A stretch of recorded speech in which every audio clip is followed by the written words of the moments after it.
4 de cada 10 hombres han consumido prostitución alguna vez en su vida. Somos el tercer país del mundo con mayor consumo. Es un momento de romantizarla y normalizar la violencia. Hay un algoritmo y empiezas a amar a todas influencers sexualizadas. Yo he educado súper bien a mi hijo, a mi hija.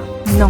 La pornografía le va a llegar a un solo clic. Carolina Sánchez dejó de mirar hacia otro lado cuando supo que miles de mujeres eran explotadas sexualmente en nuestro país. Amar Dragoste, un proyecto que ya ha acompañado a cientos de mujeres a rehacer sus vidas. Quédate hasta el final porque quizá te despierte algo que llevas tiempo queriendo hacer. La explotación sexual y la trata de personas es una de las mayores vulneraciones de los derechos humanos. Su suegra era la que estaba prostituyéndola día tras día. Lo único que traía en su bolsa eran las fotos de su familia. ¿Se puede salir del pozo más profundo? Todo el mundo entendamos que es una forma de violencia. La más extrema era portadora del VIH. Él le dijo, ya no me sirves. Nadie sabe, las noticias no nos dicen esto. No me puedo creer que esto esté pasando en España.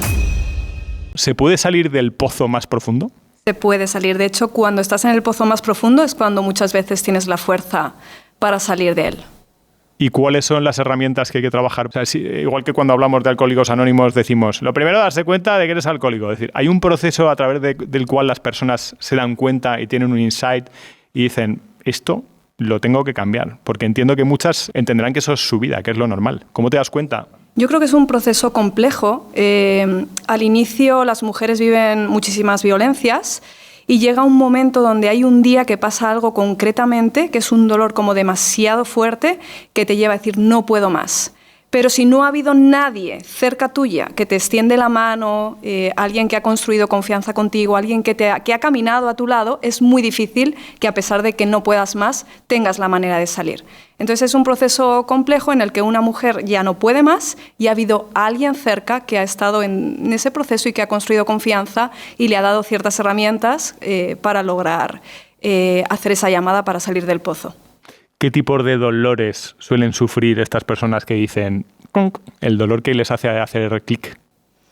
Las violencias máximas, golpes, magulladuras, quemaduras de cigarro, violaciones extremas, cinturonazos, puñetazos, te rompen un diente.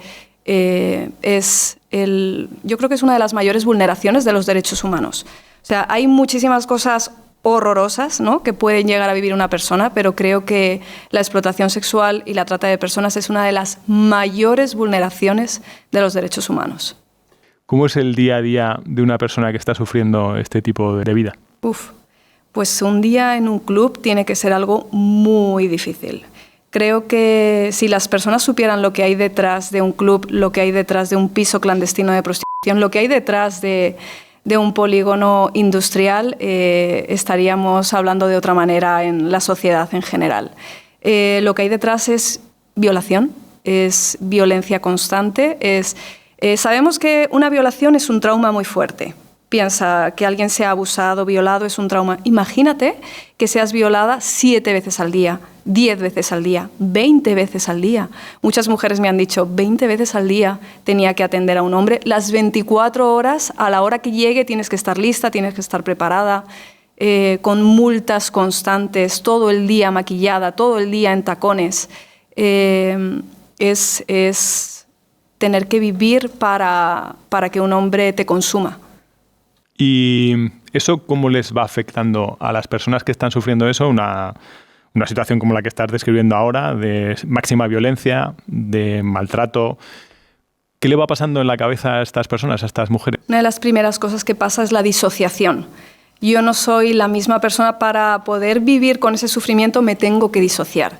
Divido mi personalidad. Entonces, yo me llamo Carol, pero si tuviera que ser prostituida, voy a cambiar mi nombre y me voy a llamar Marta. Marta es la que se prostituye. Entonces empieza una disociación y todo es un teatro. Entonces empiezas a vivir en esa disociación porque tú misma, tu interior no puedes soportar que seas violada 20 veces al día.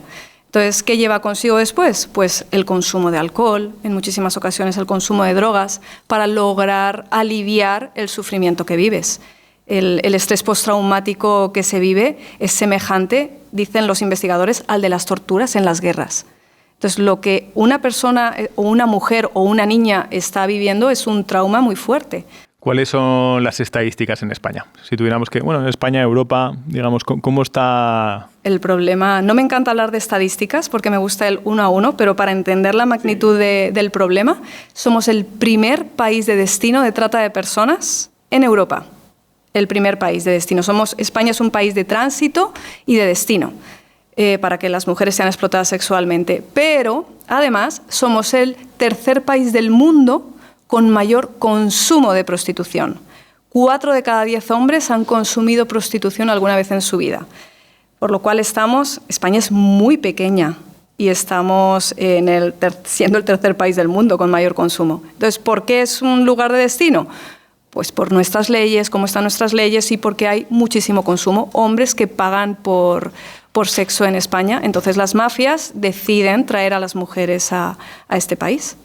¿Y puede ser que la afluencia de turistas a España también tenga algo que ver? También, por supuesto, por supuesto. Hay mucho turismo sexual también. Hablabas de esa disociación que hacen estas personas. Al final entiendo que es como una especie de mecanismo de defensa de salvaguardar que yo soy Ana y que Marta es la que está sufriendo esto. Entiendo, ese es un primer mecanismo. ¿Qué más cosas suceden en una persona de estas? Porque vosotros tenéis que acompañarles. ¿Cómo se le acompaña a una persona de estas? Bueno, siempre trabajamos con un equipo especializado. No se puede atender individualmente un área porque imagínate una vasija preciosa, delicada, que vale millones de euros. O sea, puedes imaginarte el mejor objeto más valioso. Imagínate que alguien lo tira contra el suelo y lo hace 1000 pedazos. El trabajo que supone a nosotras es poner cada pieza en su lugar. Y va a salir una vasija muchísimo más preciosa, pero no depende de un área solo. Vamos a necesitar una psicóloga especializada en este tipo de traumas, una abogada especializada que pueda acompañarla en todo el proceso si quiere denunciar a su mafia, a su proxeneta. Va a necesitar educadoras, personas que están a su lado, que la van a acompañar, desarrollar habilidades, trabajadoras sociales. Una de las primeras preguntas que a mí me gusta hacer cuando me encuentro con ellas es ¿cuál es tu sueño? ¿Qué era lo que tú querías hacer en España? ¿Qué era lo que soñabas cuando eras niña? Pues yo quería ser doctora.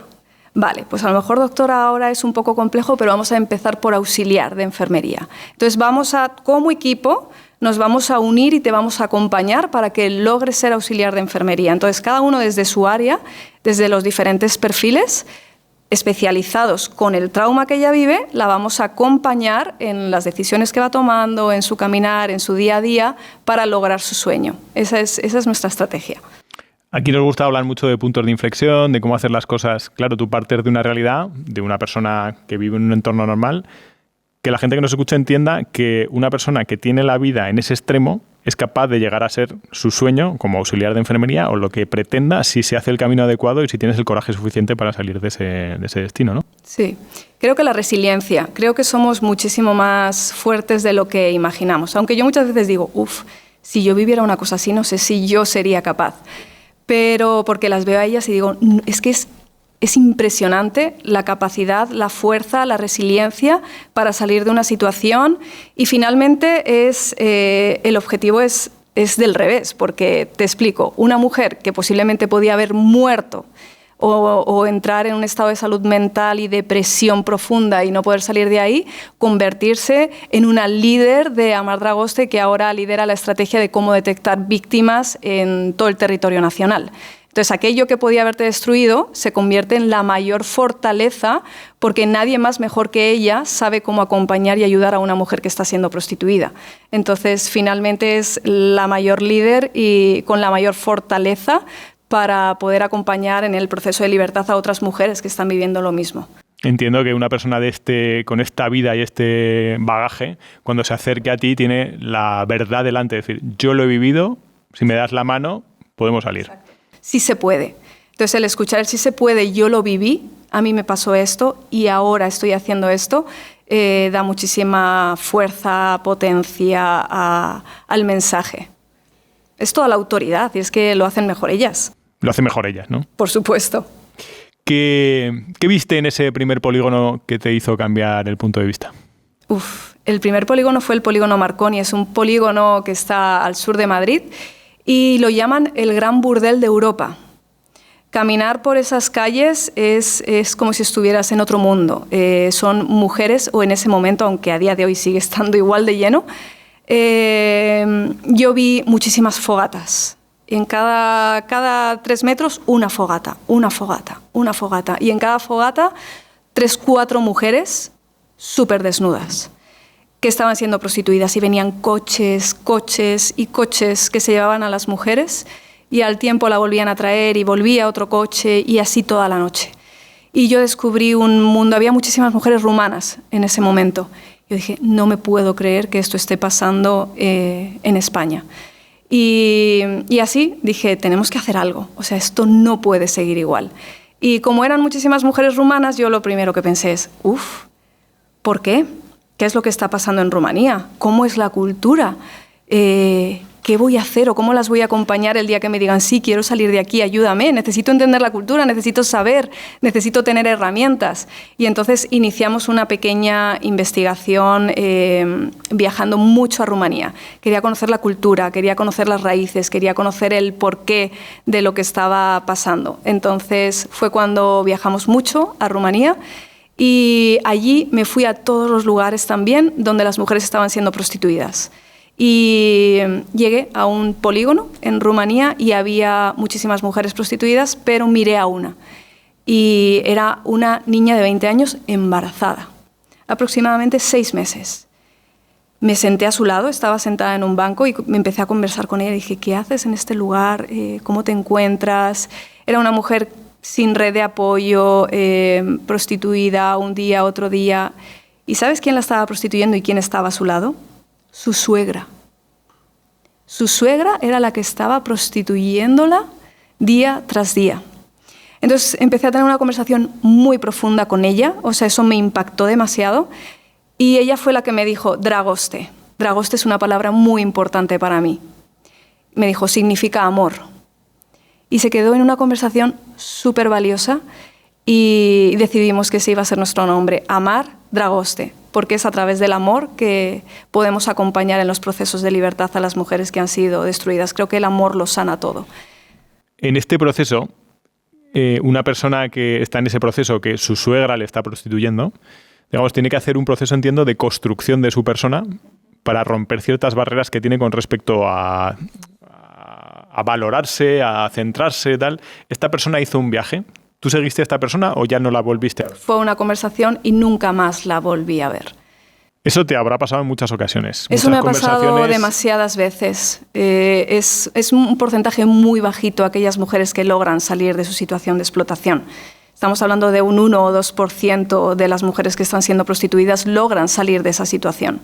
Entonces me pasa demasiado. O sea, es muy doloroso entrar en un club y hablar con las mujeres, y entrar en otro club y hablar y conversar y ver el extremo dolor y ver sus ojos, porque detectar a una víctima va más allá de hacer un formulario. No, es una presencia empática, es un mirar, es un estar, es un acompañar, es un entender. Y en ese proceso de construcción, de confianza, es cuando finalmente, cuando la mujer está, cuando hablábamos, en ese pozo más hondo, cuando ya no puedo más, digo, necesito llamar a alguien, y la persona que viene es aquella que me visitó y que me llama constantemente, creo que puedo confiar en ella, se lo voy a contar. Entonces ese es nuestro trabajo prácticamente de hormiguita, un día, otro día, construir confianza para lograr. Entonces las situaciones que vivimos para nosotras son también muy dolorosas, porque es ver el dolor constante y sentir mucha impotencia muchas veces de no querer hacer o de no poder hacerlo todo lo rápido que tú quieres. ¿Qué aprendiste en ese viaje a Rumanía que pudiste aplicar en España para entender lo que estaba pasando en la prostitución de origen rumano? Entendí que las niñas estaban siendo prostituidas desde muy pequeñas, siendo menores de edad. Recuerdo muy bien, llevé una maleta de maquillajes. Yo dije, le voy a regalar, porque quería visitar las casas de acogida. O sea, hice un proceso de conocer profundamente todo lo que había en Rumanía. Entonces llevaba una maleta llena de maquillajes, regalos. Y llegué al primer centro de acogida. Y para mi sorpresa, eran niñas de 9, 10 y 11 años. Las que ya habían sido rescatadas porque estaban siendo prostituidas. Eso me impactó demasiado, me quebró. Y entonces yo dije, ¿y ahora qué voy a hacer con todos estos maquillajes? Nada, hice un concurso de sumas y de restas para regalar los maquillajes. Imagínate lo que está sucediendo. Entonces, ¿qué pasa? Que son mujeres, niñas, que fueron prostituidas desde muy pequeñas y cuando cumplen los 17, 18, las traen a España, pero son mujeres muy quebrantadas, muy rotas, que han sido explotadas desde muy pequeñas. Descubrí también que está la figura lover boy, que es el típico novio que viene y dice, qué bonita eres. Y van a escoger a las mujeres más vulnerables y las enamoran y empiezan a convivir con ellas, inician una relación de noviazgo y les dicen, ¿sabes que nos podríamos ir tú y yo juntos a España? Vamos a construir una vida. Y entonces se vienen a España y es una figura lover boy. Finalmente, cuando viene aquí tiene muchas más y la prostituye. Y la ha manipulado y violentado de tal forma que la mujer aún así piensa, y me quiere.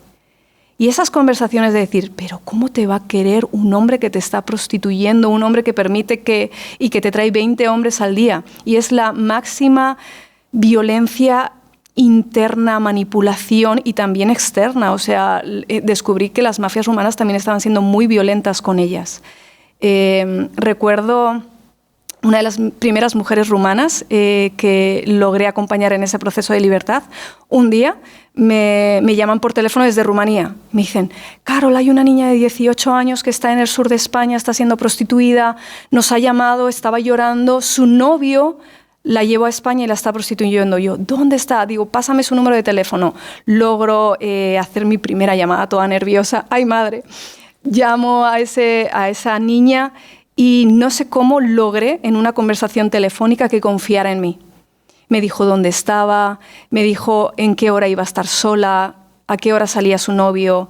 Y logré en una sola conversación que confiara en mí como para decirte, ¿vienes conmigo? Puedo acompañarte, puedo ayudarte, puedes salir de esa situación. Ella lloraba mucho y nos cogimos el coche, fuimos y a la hora que ella me marcó, yo le dije, no llames la atención. Coge solo lo más importante para ti, lo que realmente es muy valioso. No quiero maletas, no quiero ropa, no quiero que llames la atención, simplemente baja con una bolsa. Entonces la estábamos esperando en el coche, ella bajó y para mi sorpresa lo único que traía en su bolsa eran unas fotos. Eran las fotos de su familia. Y eso me permitió durante todo el viaje, mientras estábamos yendo hacia el refugio, conversar. Quién era su familia, quién era su mamá, qué era lo más importante para ella. Empecé a construir confianza, conversar, que ella entendiera que cuando llegara al refugio iba a ser un lugar seguro para ella, un lugar en el que ella pudiera recuperarse. Fue un proceso muy largo. Esta niña, y si me escucha hoy, que hoy está bien, 3 veces volvió con ese proxeneta. Tocó 3 veces ir a buscarla, pero yo la agarraba de la oreja. La última vez fue en Portugal. Me llamó a medianoche, me dijo, no puedo más, me ha vuelto a traer un club, estoy en Portugal, viajamos con un equipo, llegamos de manera súper estresada a por ella. La 3ª vez fue que se recuperó. Finalmente, en todo este proceso pude acompañarla, llevarla a ver a su familia, hacia Rumanía, conocer su casa. Y cuando realmente vuelves y ves su entorno, era una niña que había sido víctima de muchísima violencia allí. Pude conversar incluso con la hermana del que la estaba explotando. Ella me dijo cuántas veces él la había pegado, las paredes llenas de sangre. Pude conversar con sus padres, vivían en una chabola. Entonces eso me permitió entender la complejidad de los procesos. Eran mis primeros casos. Y ver que no es solo lo efímero que puede parecer que una mujer esté siendo prostituida en un sitio porque quiere. No. Todas las historias de vida que hay detrás, de vidas muy rotas. Entonces, ella hoy está súper bien, ella tiene una familia, pero fue un proceso largo de recuperación. No es del día a la noche, de la noche al día. Son procesos largos y finalmente nunca más volvió a ser prostituida. Hoy es libre. Pero me imagino que muchas veces es un disparo. O sea, tienes un disparo. Te llaman y sabes, dices... En el instante. Tengo este disparo. Es decir, ¿y cuál es el mensaje? Es decir, coge lo que decías, coge todo lo que tengas de valor. Lo más importante. Y bájate porque te cambia la vida. Sí. Y no traigas nada. Te vamos a dar todo lo que tú necesites. Solo lo más valioso para ti. A veces son un colgante, unos pendientes, algo importante. Pero todo lo demás te lo vamos a dar. No, nada vale, porque no deben llamar la atención cuando salen. Si salen con un maletón, con todo lo que tengo, pues te van a retener.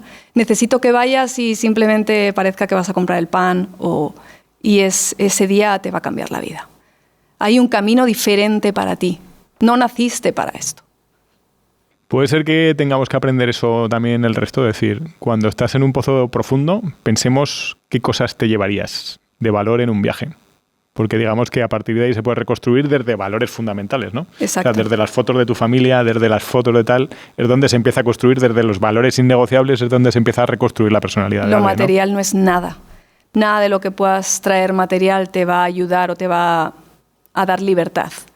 La libertad es salir de un lugar de explotación, entrar en un lugar seguro y empezar a construir y creer que tienes un nuevo comienzo. Yo siempre le digo, este es tu nuevo comienzo, vamos a empezar de nuevo.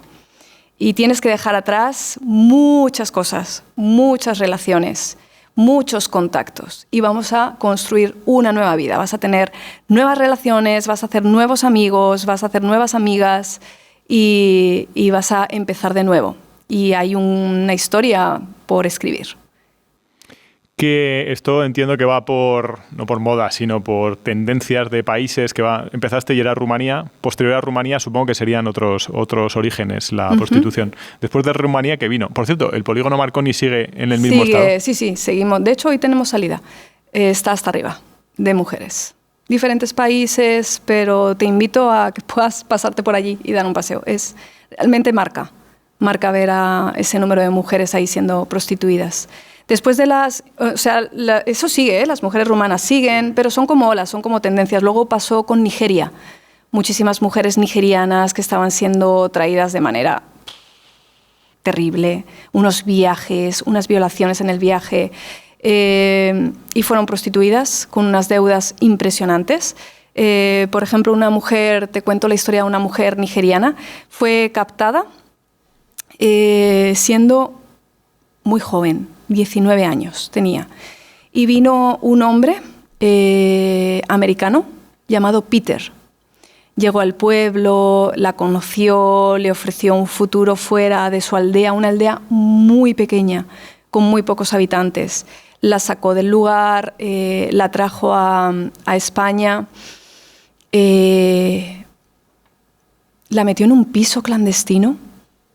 Ella no sabe ni dónde, ni cuánto tiempo, solo que fue prostituida día tras día, día tras día, día tras día. Fue violada muchísimas veces, aquí en Madrid, en la zona de Alcalá de Henares. ¿Y qué pasó un día? Ella se sentía muy, muy, muy enferma y él le hizo unas pruebas médicas. ¿Y qué pasó? Que era portadora del VIH. Había contraído la enfermedad, entonces él le dijo, ya no me sirves. Le quemó la cara con ácido y la tiró en un descampado en Alcalá de Henares. Y una familia que venía paseando al perro la encontró. La llevaron al hospital, allí ni sabía el idioma, ni dónde estaba, ni cuánto tiempo, ni tenía pasaporte, no tenía nada.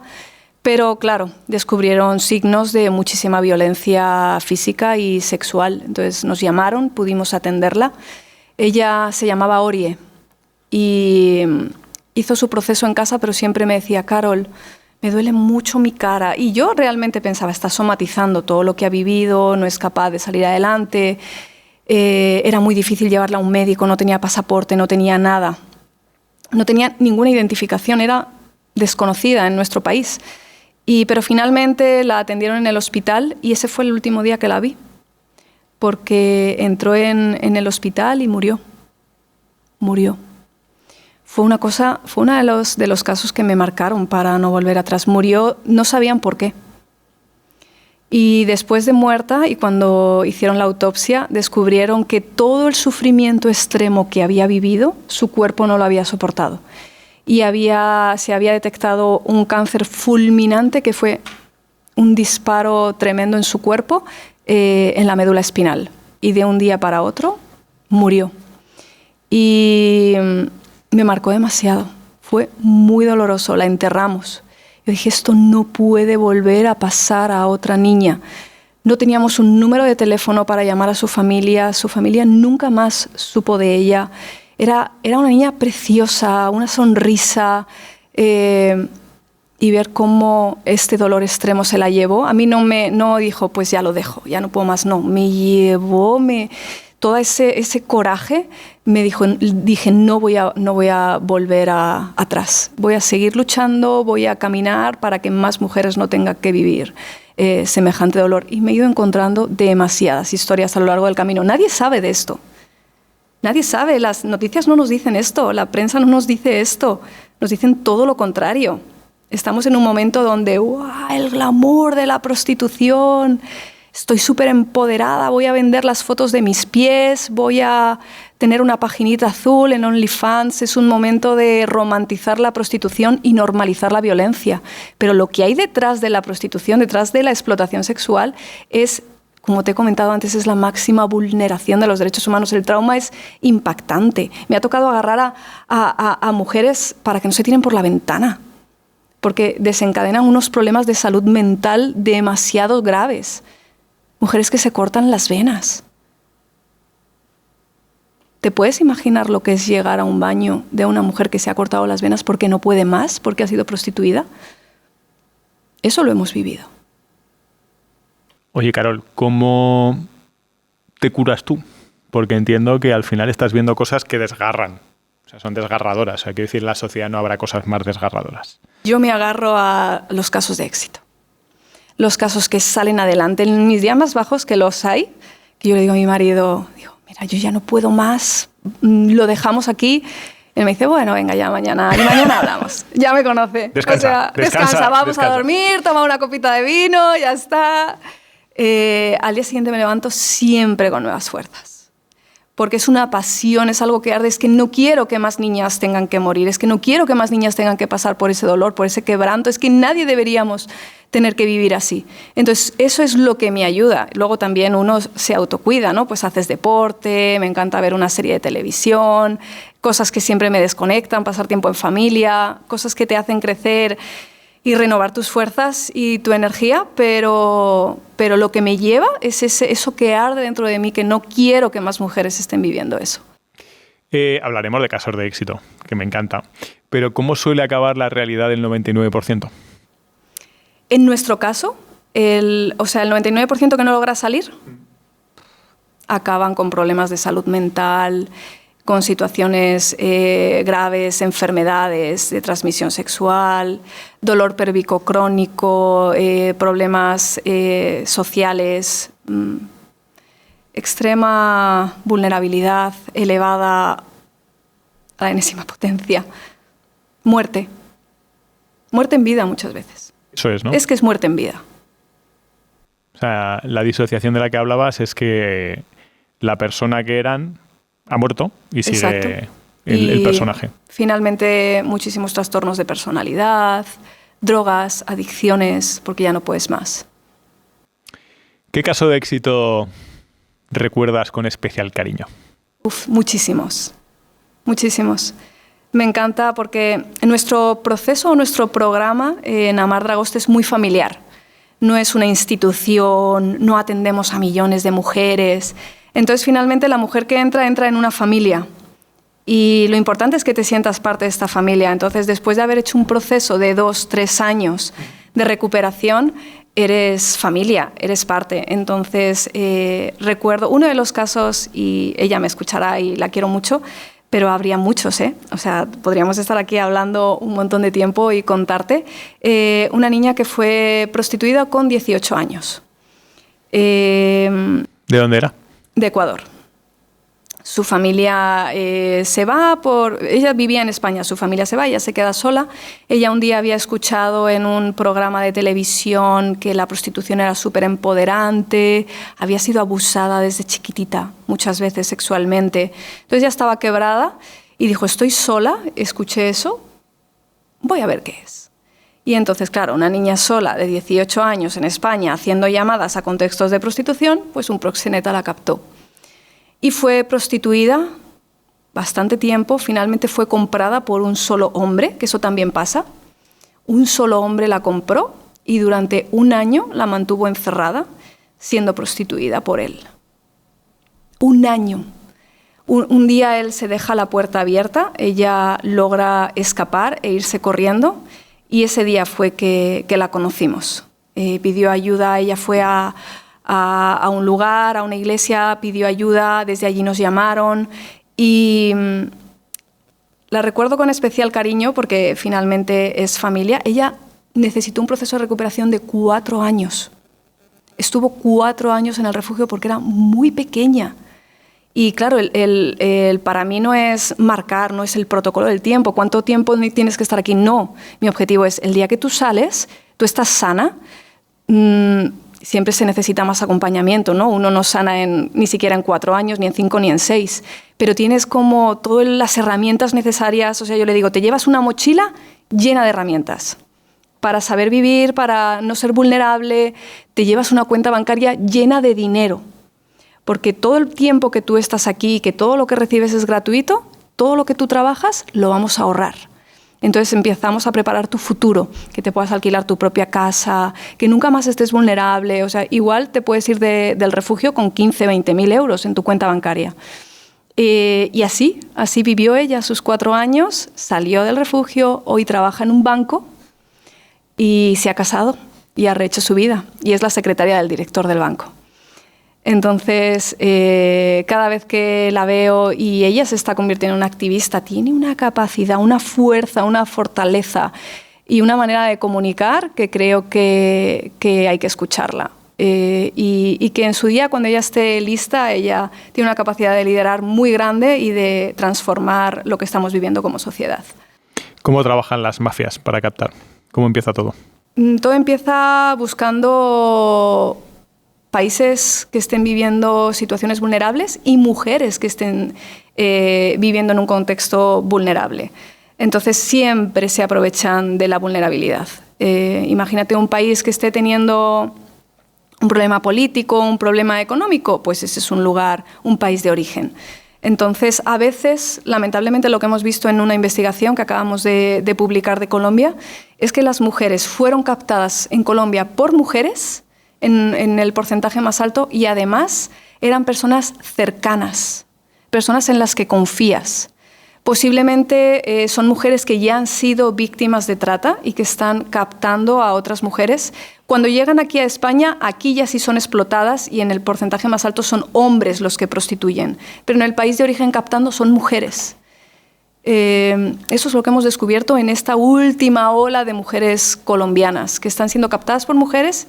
Y ya una vez que están en el país de destino, en España en este caso, son hombres que la están prostituyendo en un porcentaje más del 70%, ahora en pisos clandestinos. O sea, la prostitución está en calle, ya de manera más ligera, está en club, pero ahora son apartamentos. Son pisos clandestinos de prostitución, donde la policía no puede entrar. Nosotros trabajamos con fuerzas y cuerpos de seguridad del Estado, tanto Policía Nacional como Guardia Civil. Ellos son nuestros principales aliados en esta lucha y en esta batalla. Y ellos no pueden entrar porque es un piso privado, es una vivienda privada. Nuestras leyes no acompañan. La prostitución en España es alegal. La policía no tiene herramientas. No tiene ningún instrumento para poder entrar. Hay un piso lleno de mujeres que están siendo prostituidas. Y si no hay señales de alarma, de alerta, indicios de que posiblemente estén siendo víctimas, ellos no pueden hacer nada. Entonces, tenemos que trabajar siempre coordinadamente con fuerzas y cuerpos de seguridad del Estado, ir dando alertas de lo que están viviendo, de dónde están esos lugares donde las mujeres están siendo prostituidas, y son apartamentos. ¿Cuál es la fisura que puede utilizar la Policía Nacional o la Guardia Civil para empezar? Porque es una mafia, al final está prostituyendo. ¿Cuál es la fisura por la que suelen entrar? A veces es una mujer que logra salir y denuncia, entonces se recaba toda la información de lo que ella cuenta y a partir de ahí inician una investigación. Ya se solicita a la jueza o al juez escuchas telefónicas y todo lo que ellos necesitan para poder armar una buena investigación, para poder liberar a más mujeres y meter en prisión a los tratantes. Estamos hablando de mafias de otros países, pero ¿también llega la prostitución a través de redes sociales tipo OnlyFans y demás? Ese es el mayor problema que estamos teniendo actualmente. O sea, esto es una de las tendencias que más nos preocupan. En los últimos operativos que entramos cuando ellos entran en los clubs o en los pisos clandestinos, porque ahí van a hacer un proceso de detección o porque van a cerrarlo, porque han descubierto que hay alguna mafia o algún proxeneta o alguna víctima en ese lugar, nosotros les acompañamos como entidad especializada. Y lo que estamos descubriendo ahí, las conversaciones que hemos tenido en las últimas ocasiones son escalofriantes. Son niñas españolas, no extranjeras, de 18, de 19, 20, 21 años, que no fueron engañadas con respecto al tipo de trabajo, que no fueron violentadas para estar en ese lugar, es que fueron manipuladas emocionalmente a través de redes sociales desde que eran muy pequeñas por la industria pornográfica. Estamos en un momento demasiado complejo donde toda la cultura está completamente pornificada. Todo lo que vemos y vivimos al máximo está pornificado. Las redes sociales, ahora la trata está en las redes sociales, está en TikTok, está en Instagram, está en Facebook, los directos de TikTok. A lo mejor nosotros no sabemos lo que es, pero si le preguntas a un adolescente qué es un directo de TikTok, se va a empezar a reír. Sabe lo que hay detrás de los directos de TikTok y ahí es donde se están captando a las chicas. Y están siendo manipuladas desde muy pequeñas. Hay un algoritmo que te persigue y empiezas a amar, a idear a todas esas influencers sexualizadas que te están lanzando un mensaje y te va a salir el algoritmo con los anuncios de, no sé si los has visto, ¿cuánto dinero tienes en tu cuenta bancaria? Los hacen en Callao, aquí en Madrid. ¿Cuánto dinero? Y sale una chica con su móvil. Pues tengo 300.000 euros en mi cuenta bancaria. ¿300.000 euros? ¿Cómo? ¿Me los puedes enseñar? Porque no me lo creo. Y sacan su cuenta del banco y son 300.000 euros. ¿Y qué es lo que haces? Tengo una paginita azul. Vendo fotos de mis pies. Vendo mis bragas. Vendo mis pedos. Finalmente eso es la estrategia de marketing porque nadie tiene 300.000 euros en su cuenta bancaria por mandar una foto de sus pies. Finalmente es un sistema de captación donde están entrando muchísimas adolescentes, menores muchas veces de 18 años, porque pasar el filtro de los 18 años es haz clic a que tienes 18 años, es sencillísimo. Y finalmente están siendo captadas, generando contenido de porno casero desde casa. Últimamente recibimos llamadas de papás y mamás diciendo, mi hija está encerrada en la habitación y no logró salir y lo único que hace es contenido sexual en las redes sociales. Y los padres desesperados. Y no te hablo de contextos vulnerables, te hablo de familias adineradas. Ahora las mafias se aprovechan de la vulnerabilidad emocional, la falta de amor. Las mujeres o las niñas se sienten queridas o amadas cuantos más like, cuantas más visualizaciones tengo. Y finalmente se ha romantizado la prostitución creyendo que es algo empoderante y se ha normalizado la violencia. Anestesia. Pero finalmente es un tobogán a la explotación sexual. Las niñas están siendo explotadas sexualmente. ¿Te está removiendo esto que te está contando Carol? A mí me removió cuando lo grabamos espectacularmente. Si hay algo que no encaja en tu vida, por favor, suscríbete a nuestra newsletter porque ahí te damos herramientitas de cómo encajar las piezas del puzzle. Suscríbete. ¿Qué alertas tenemos que tener en cuenta si somos papis, si somos amigos de gente que está en este entorno de edad, de adolescentes, de niños, de niñas? ¿Cuáles son las alertas que tenemos que poner? Tenemos que tener muchísimo cuidado, hasta con los videojuegos. ¿Conoces el GTA? Pues el GTA tiene una misión que es entrar en un prostíbulo. Y cuando entras en el prostíbulo para violar, entras como joven y dices, voy a hacer esta misión. Entras en el prostíbulo, puedes violar a una mujer, pero cuando violas pierdes puntos. ¿Cómo los recuperas? Matando y atropellando a la mujer a la que has prostituido. Eso es el videojuego más vendido a nivel mundial. Entonces, como papis y como mamis, tenemos que saber en qué están nuestros hijos. Tienes que sentarte y jugar al mismo videojuego. Tienes que ponerte a su altura, no controlar, pero tienes que saber en qué está. Tienes que darles herramientas, tienes que hablar. Tienes que darles herramientas, tienes que preparar a tu hijo o a tu hija de qué les va a suceder el día que se encuentren con la pornografía. Porque puedes pensar, no, yo he educado súper bien a mi hijo o a mi hija. Le he dado todas las herramientas, le he puesto todos los controles parentales en el móvil. No, lo siento muchísimo. La pornografía le va a llegar a un solo clic y en un instante quedan adictas y adictos a la pornografía. Y eso no es de, bueno, pues veo un vídeo. No. Estamos hablando de que se meten en unos vídeos pornográficos que cada vez van a ser mayores por este sistema de recompensas y todo lo que pasa, porque es como, cerebralmente, es como la adicción a la cocaína, a las drogas. Entonces cada vez vas a ver contenido más violento, cada vez mucho más, y hablamos de cosas demasiado extremas. Los vídeos de pornografía más vistos es cómo puedes follar a tu hija cuando su madre se ha ido. Y esos son los vídeos más vistos y muchísimos más que ni voy a decir. O sea, y eso es lo que está construyendo el imaginario, la identidad de los y las jóvenes. Entonces, como padre y como madre, lo tienes que saber. Y tienes que hablar desde tu hijo porque, mira, la edad de inicio, según las estadísticas y las investigaciones a la pornografía, son 8 años. Eso es un abuso sexual.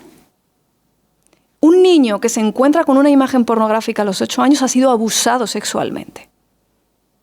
Y eso trae unas consecuencias y eso se queda en el secreto, se queda escondido.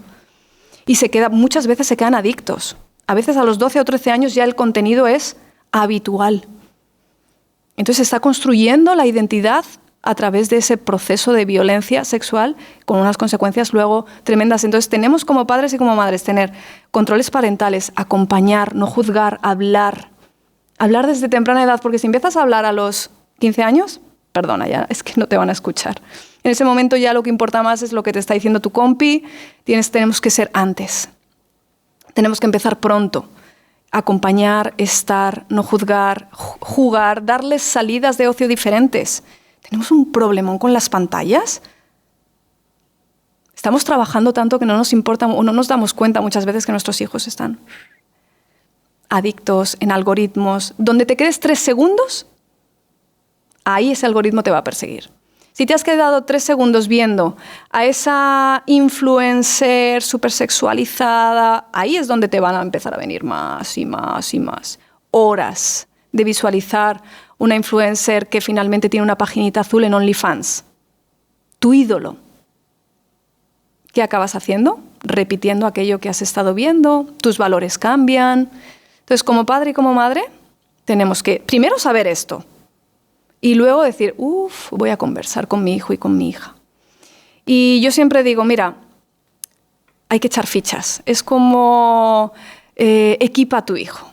Dale millones de monedas de autoestima. Dale autoestima a tu hijo, que su autoestima esté en su valor. Qué fuerte eres, hijo, qué creativo. No en su imagen personal de cómo eres. No, ¿quién es tu hijo? ¿Quién es tu hija? Equípale. Porque en cuanto vaya al cole, en cuanto vaya al instituto, va a perder la mayoría de las fichas. Y tú se las vuelves a poner, pero que no dependa de lo que le digan los demás. Porque finalmente de verdad estamos ante un abismo, ¿eh? Tenemos generaciones que van a enfrentar problemas muy graves. ¿Qué le dirías a un hombre que consume prostitución? Le diría que si no sabe, le diría, no sabes lo que hay detrás de la prostitución y lo que representa y que estás violando.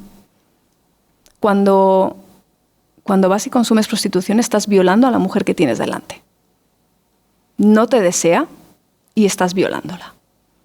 Y eso trae unas consecuencias muy fuertes. Entonces trataría de concienciarle al máximo y de que se convierta en una persona y un agente de cambio.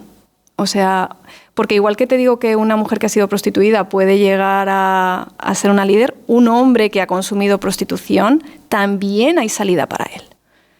Y puede llegar a ser una persona que transforme y que cambie. Conozco a hombres que han pasado por eso y a día de hoy también están luchando. Entonces, debemos transformar nuestra sociedad y que no sea cómplice de la violación, de la violencia. ¿Y a los hombres que consumen pornografía? Lo mismo. Las consecuencias son brutales a todos los niveles. Porque la pornografía es prostitución filmada.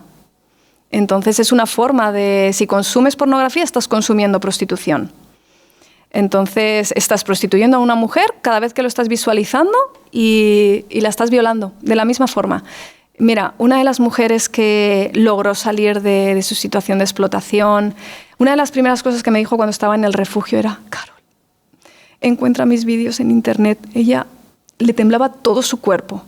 Tú te puedes imaginar yo buscando, intentando encontrar sus vídeos, que finalmente todo esto se judicializó y fueron, ¿no?, los propios abogados y jueces los que hicieron quitar ese contenido. Pero costó años. Cada vez que ella entraba y veía más visualizaciones de su violación, era como si la volvieran a violar de nuevo. Ella sentía que volvían a violarla de nuevo. Costó muchísimo su proceso de recuperación porque la habían grabado. Porque la pornografía es prostitución filmada. Y cada vez que estás consumiendo pornografía, estás violando a una mujer de la misma manera. Y te estás destruyendo internamente. Estás destruyendo tu sexualidad, todo tu interior, tu futuro, las relaciones sexuales con tu esposa, todo se ve roto. No trae nada bueno. Es una satisfacción momentánea, pero realmente te destruye por dentro.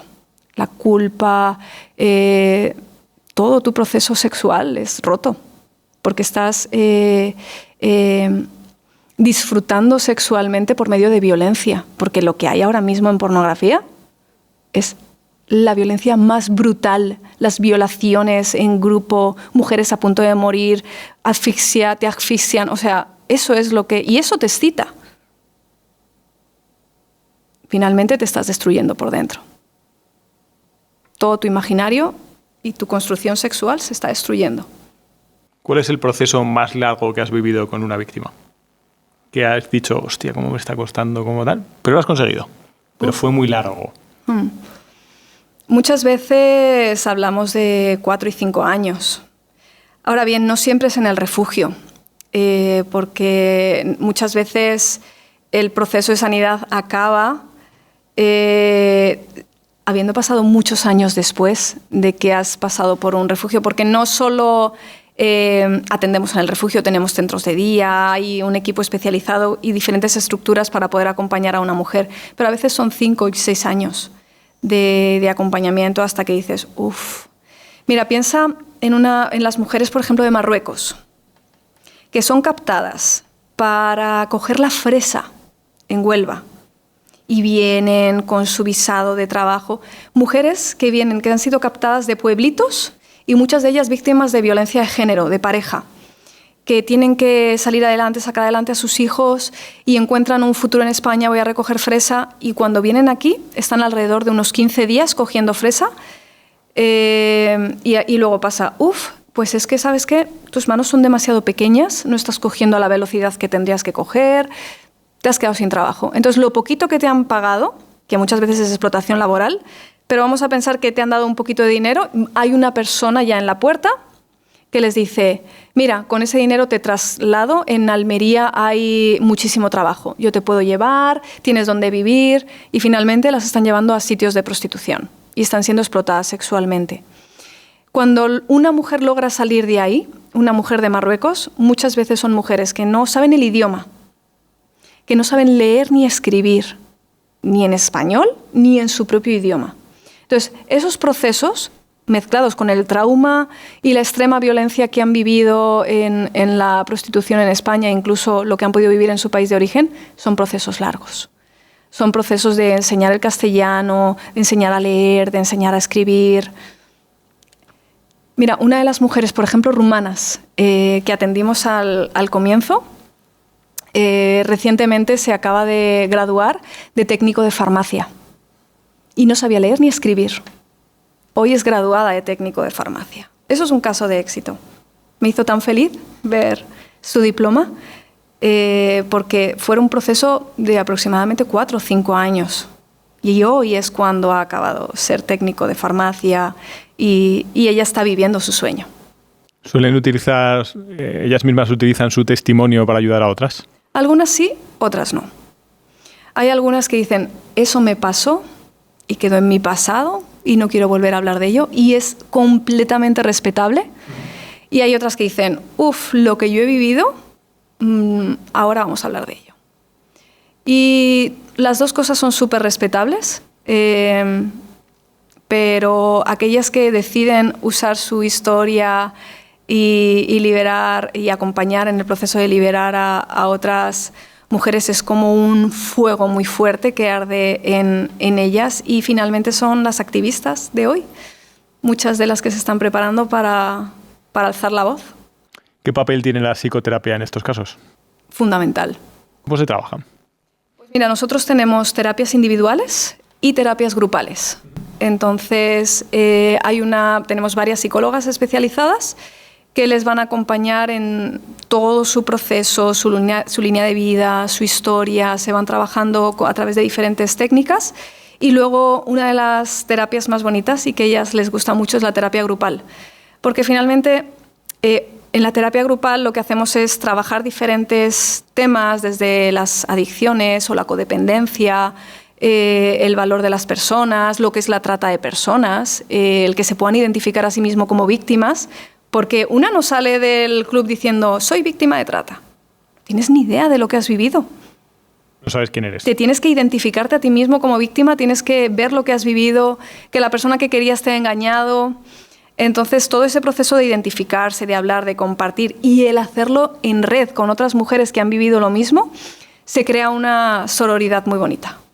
O sea, porque son ellas mismas las que se impulsan, las que se ayudan, las que en los días más bajos te dicen no te vayas, no abandones. Sí se puede, sí se puede. Venga, un día más, un día más. Y en esas terapias grupales se crea contenido fantástico, porque piensa que nosotros trabajamos descubriendo las mentiras, todo lo que hemos creído que es mentira, sobre mí misma, sobre mi valor, sobre lo que he vivido, sobre quién soy, y ahora vamos a ponerle verdad. Entonces, los finales de los procesos es donde ellas escriben, antes pensaba que, ahora pienso que. Y es precioso. Y siempre le hago una foto a esos procesos porque realmente tiene un valor impresionante. ¿Cuáles son las cosas que más te han sorprendido en esas dos Jo's? O sea, es decir, yo pensaba que era y yo soy de verdad esto. ¿Cuáles son las cosas que dices? Joder. Mira, antes creía que no se podía llorar. Ahora sé que llorar forma parte de mi sanidad, por ejemplo. Antes pensaba que era amada a través del sexo. Ahora sé que soy amada cuando soy valorada y me tratan bien. Y así, una tras otra, una tras otra, una tras otra. ¿La sociedad está sexualizada? Completamente.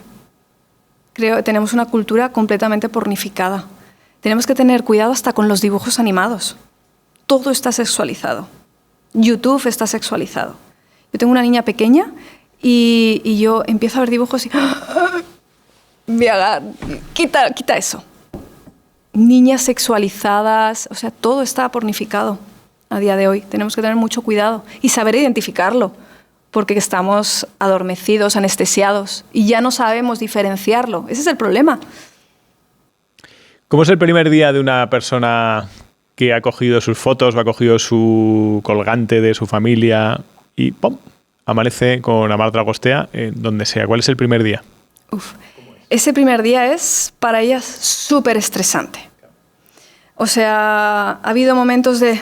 Son las 5 de la tarde, ahora me está recogiendo, ahora tendría que recogerme, ahora tendría que darle todo el dinero y no estoy, y va a llamar a mi familia y va a hacer algo a mi familia y es el pánico. O sea, yo he visto cara a cara el pánico en los ojos de una mujer, en el llanto, y entonces eso es el día más difícil. Los 2-3 primeros meses son los más complejos. La primera semana es pánico, miedo, estrés, depresión, ansiedad, insomnio, todo junto. Y es un equipo especializado 24 horas al día contigo para que vamos esto, y yo les digo, esto va a pasar, tranquila. Y ellas mismas se lo dicen, ¿no? Y también ver a las mujeres que ya han pasado por eso y que están ahí ya en otra etapa en el recurso, en la casa acogida. Aparte es normalizar, entre comillas, decir, te va a pasar esto, te va a pasar esto, te va a pasar esto, pero, como le pasa a todo el mundo. Exacto. Y todo el mundo puede pasarlo. Y se pasa. Entonces, desde el primer momento que entran, tenemos un taller de arteterapia en el que crean joyas como estas. Son joyas de libertad como esta. Así las llamamos, joyas de libertad. Desde el primer día que entran, están creando. Y muchas veces es entre risas, pero muchas veces es entre lágrimas. Estas joyas han sido creadas entre lágrimas. Tienen una historia. Y el día que acaban su joya, las ponemos en venta. ¿Dónde? Las tenemos online, tenemos una web, las llevamos a eventos. En Amar de Agoste entras y vas a las joyas. Y ahí hay todo lo que se puede comprar y el dinero es 100% para ellas. Entonces, todas las semanas ellas tienen ingresos económicos, ojalá tuviéramos más y vendiéramos mucho más, porque es dinero 100% para ellas y tengo algo de dinero y me puedo dar la oportunidad de recuperarme porque los mínimos en mi familia están cubiertos. Puedo pagar el cole de mi hijo, puedo darles de comer, porque muchas tienen hijos en su país de origen. Entonces, estas joyitas que se han hecho entre risas y entre lágrimas son un proyecto de arte, de terapia y también de futuro, porque realmente les está dando los ingresos para decir, me puedo tomar un tiempo para mí misma y recuperarme de lo que he vivido y volver a soñar y volver a vivir.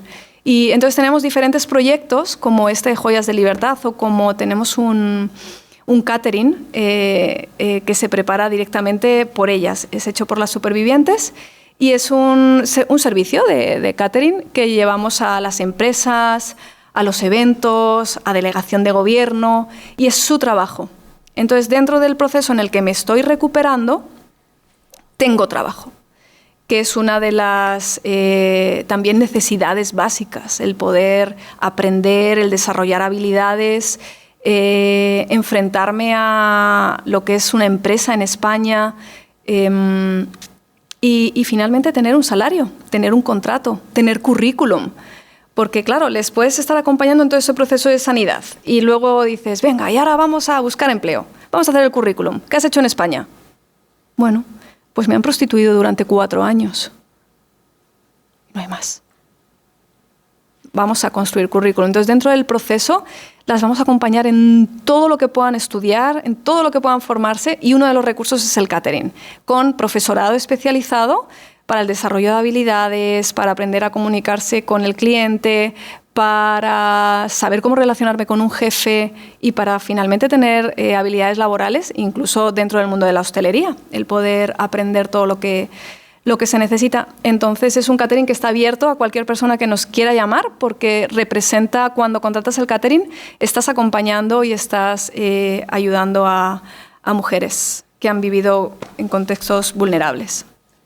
Entiendo que para soñar, o sea, para volver a soñar una persona como estas que han vivido estas experiencias, se tienen que dar una serie de circunstancias. Yo sueño muy mal en cosas de mi futuro, en mis para qué y mis propósitos, si no estoy tranquilo, si no estoy bien, si no tengo la autoestima adecuada, si no he trabajado ciertas herramientas. Claro, para soñar es un camino. Claro. Lo peor que me pueden contestar cuando hago la pregunta es, no tengo sueños. Uf. Estoy ocupado en otras cosas. Esa es de las peores respuestas. Entonces tenemos que empezar muy abajo. Tenemos que encender la chispa para que esa persona, porque esa está muy muerta en vida. Otras veces es, yo soñaba, pero ¿para qué te lo voy a decir? Es súper complejo. Y otras es, yo quiero ser, ¿no? Depende tanto del temperamento, de la edad. Y ahí es acompañar en los sueños. Y cuando no, es empezar a quitar y sacar y sacar y sacar hasta que un día logro pensar que el futuro puede ser bueno para mí. ¿Te está gustando este podcast? Pues suscríbete y así nos ayudas a que sigamos dándole caña con más entrevistados, más anécdotas, más historias. Y si te está gustando especialmente esta temática sobre mentalidad y desarrollo personal, tienes abajo listas de reproducción para seguir viendo contenidos de esta temática. Dale caña, suscríbete. ¿Cuál es el sueño más bonito que te has encontrado de decir, joder, dentro de esta mierda que está viviendo, qué sueño más bonito? Qué bien. Me encanta cuando ellas dicen, mi sueño es, quiero ser educadora, como las que están aquí acompañando. Esa parte... ¡Oh! Mucha ilusión. Esa parte de mucha ilusión. Digo, sí, tú mejor que nadie. Porque saben que es súper difícil. Sí, sí. Me encanta cuando dicen, yo quiero que nadie, o ser una activista. No quiero que ninguna mujer viva esto. Y eso es demasiado. Porque yo las vi en el polígono siendo prostituidas y hoy las veo siendo líderes y acompañando a otras mujeres. Y eso es lo más, eso es lo que me da muchas veces la fuerza para seguir. Tuvimos aquí a un psiquiatra que se llama Javier García Campayo que decía, joder, muchas veces tiene que haber un evento disruptivo en la vida negativo para darnos cuenta de que lo importante no está donde estaba mirando la mirada. Pues muchas veces decía, pues tiene que darte un infarto, un ictus, que te pasen cosas así. Uh-huh. ¿Qué le dirías a personas que están viviendo una vida bien, cómoda, tranquila, pero no están conectando con su propósito? Creo que cuando conectas con tu propósito eres realmente feliz y hay paz en el corazón. Entonces, porque yo puedo estar viviendo, hay días que son súper complejos. Me imagino. O sea, muchos. Es como, ¿en qué momento se te ocurrió meterte en este barco? O sea, muchas veces me siento como en un barquito súper pequeño en un mar enorme. Una vida, otra vida. Por eso nuestro lema es vida, vida. Vida, una a una, una a una. Simeone, pero vida, vida. Sí, uno a uno. Vida, vida. Venga, va, tranquilo. Entonces, creo que cuando conectas con tu propósito, hay una alegría, hay felicidad, hay paz a pesar de que pues estés viviendo días muy complejos, ¿no?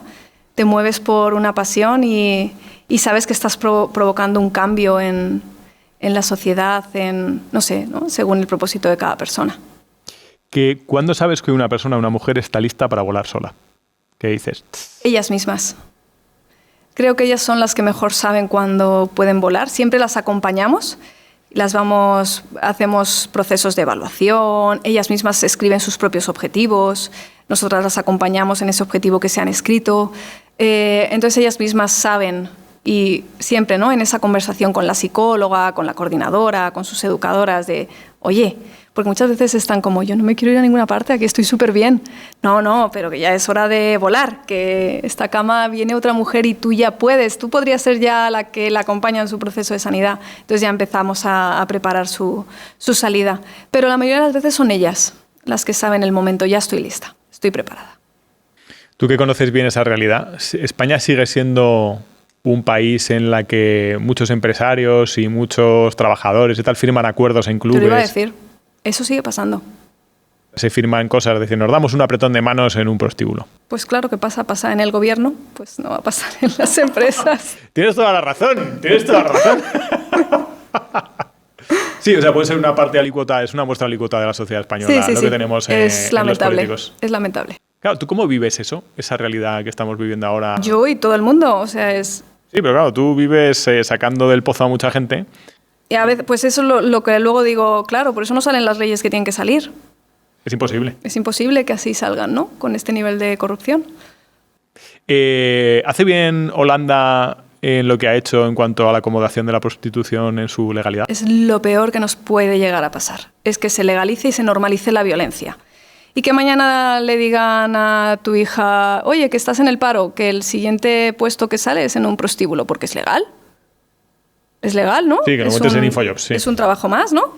No, es que nunca. No, o sea, lo peor que podría llegar a pasar es que se legalice, se aumenta la trata, se aumenta la explotación, se legitima la violencia. Yo soy más de una línea de lo que sucede en los países nórdicos, como Suecia, que se llama abolir la prostitución, que es poner el foco en el consumo de prostitución, en el hombre, penalizar el consumo y despenalizar la venta, es decir, tratar a las mujeres como víctimas y darles alternativas reales. O sea, ese modelo lleva consigo la implementación de alternativas reales para acompañar en ese proceso de libertad a las mujeres y una patita de educación. Hay que educar desde los más pequeñitos hasta los más grandes y que todo el mundo entendamos que la prostitución es una forma de violencia, la más extrema, y que nadie debería tener que vender su cuerpo para poder sobrevivir. Que el cuerpo no es una mercancía, que las mujeres no son un objeto que se puede comprar y vender y que el ser humano no debe poderse comprar y vender. Eso lo deberíamos saber todos. Nuestros niños pequeños deberían saber eso. Deberían saber que a mi mamá no se la puede comprar y vender. Ningún niño debería pensar, a mi mamá se la compra.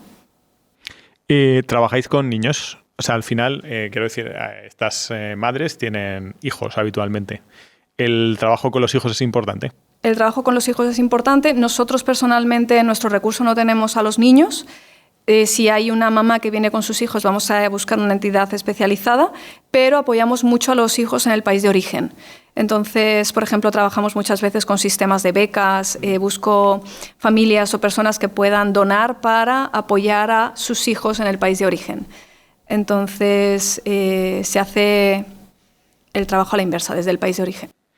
¿Qué cambiamos en España para que esto cambie? O sea, ¿qué nos hace falta en España? ¿Qué cambiamos en educación? ¿Qué debemos cambiar en leyes? ¿Qué debemos cambiar en recursos? ¿Qué tenemos que dejar de ser el puñetero ranking, los mejores en prostitución? Mira, necesitamos, como te digo, educar, que tanto los niños como los adolescentes no entiendan que las mujeres son una mercancía, que los hombres entiendan que comprar sexo es violar a una mujer y es una forma de violencia extrema. Necesitamos leyes.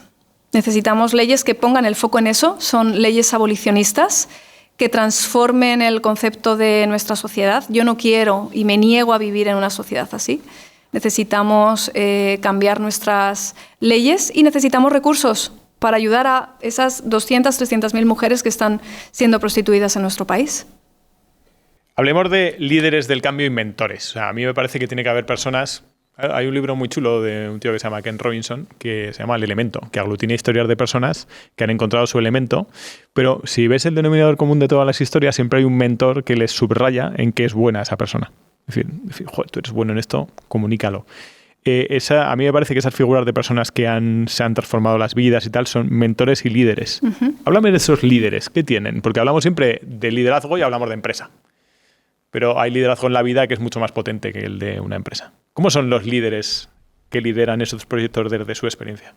Pues son líderes fuertes y resilientes, capaz de entender a una persona que está viviendo en mucho dolor. Creo que el haber vivido en el pozo más hondo y después ser un líder te hace saber ese camino de llevar a una persona que está en un proceso de sufrimiento a un dolor de liderazgo. Entonces tiene una autoridad, como te decía antes, muchísimo mayor. Entonces son liderazgos muy empáticos, muy resilientes, con muchísima capacidad de guiar y de llevar a gente que quizás en otro momento nadie hubiera mirado, pero tienen esa capacidad de ver que el dolor no es un impedimento, o que el no tener herramientas en un momento dado no es un impedimento, que se les puede equipar y que se puede sanar. Entonces creo que es un liderazgo perfecto. Seguro que cuando te he dicho, háblame de líderes, te han venido caras. Uh-huh. Háblame de alguna cara, háblame de alguna historia. Pues mira, te hablo de una mujer venezolana que fue captada en el país de origen. Estaba en un momento muy complejo familiar, y vino a España. Pensaba que iba a cuidar a un anciano, pero cuando llegaron le dijeron que el anciano se había muerto. Mala suerte. Vaya estrategia. Y finalmente acabó... le dijeron, pero ¿sabes qué? Hay trabajo para dar masajes. Y ella dijo, yo nunca he estudiado nada de dar masajes. No, pero no te preocupes, que aquí te vamos a enseñar todo lo que se necesita. Bueno... Entonces, finalmente acabó en un sitio y con toda su sencillez, inocencia, pensaba que iba a dar masajes en un sitio hasta que el hombre le dijo, no, que mi masaje es con final feliz. ¿Qué final feliz? ¿De qué me estás hablando? Y finalmente es una mujer que acabó siendo prostituida y fue captada de esa manera. El día que salió estaba llena de moratones. Todo su cuerpo estaba lleno de moratones y no podía parar de llorar. Y ahí es cuando ella se dio cuenta de que algo grave estaba pasando. Porque es que te vas muriendo en vida, no eres capaz ni reconoces lo que estás viviendo. Porque te tienes que, no es la palabra, pero te tienes que acostumbrar al sufrimiento y al dolor y ya te quedas ahí. Entonces, el día que sale, ella pasa por todo el proceso de recuperación. Hoy es una de las líderes que detectan mujeres víctimas de trata. Entonces... ¿Cómo esto pero nos sirve a todos? ¿Cómo evitamos la manipulación? Porque todo, me estás comentando que todo al final es a través de manipulaciones, de falsos afectos, de amores que no es verdad. Es decir, ¿cuáles son las alertas de la manipulación? ¿Cuándo tienes que detectar que estás en una relación donde te están manipulando? Una relación ya sea de amistad, una relación que sea de amor, una relación de cualquier tipo. Muchas veces no te das cuenta. Es que la manipulación es algo... que tienes que vivirlo para darte cuenta. Luego he sido manipulado, pero creo que depende mucho de la identidad que uno tenga. Porque cuando eres vulnerable y falta identidad, eres más manipulable. Entonces te dejas llevar por lo que te dicen, por el que dirán, por el le necesitas, porque no hay una identidad fuerte en ti misma o en ti mismo de quién eres. Entonces creo que es súper importante para prevenir la manipulación es trabajar mucho en la identidad de cada uno. ¿Y cómo se trabaja eso? Porque me parece súper complejo desde mi ignorancia. Creo que se trabaja mucho desde la infancia, teniendo papás y mamás que han estado, que te han acompañado y que te han educado desde el valor de quién eres. Y imagínate que yo tengo hasta muchísimo cuidado, aunque siempre le digo a mis hijos, oh, qué guapa, qué bonita eres, o es que te comería en 1000 pedazos, pero soy muy consciente de que su valor no esté en su físico. Es cuáles son sus potencialidades y vamos a trabajar sobre ellas y vamos a crear autoestima es que eres súper creativo. Es que me encanta lo que has hecho, es que fíjate qué trabajo, es que fíjate qué fotografía acabas de hacer. Me encanta este instrumento cuando lo tocas. Y es empezar a tratar de construir su personalidad. Y en nosotros mismos, pues al final es encontrar el valor que tenemos cada uno de nosotros y construir ahí, en ese proceso, no en el que dirán. Nuestro valor no está en lo que dicen los demás. Es quién eres tú realmente y empezar a trabajar en tu persona.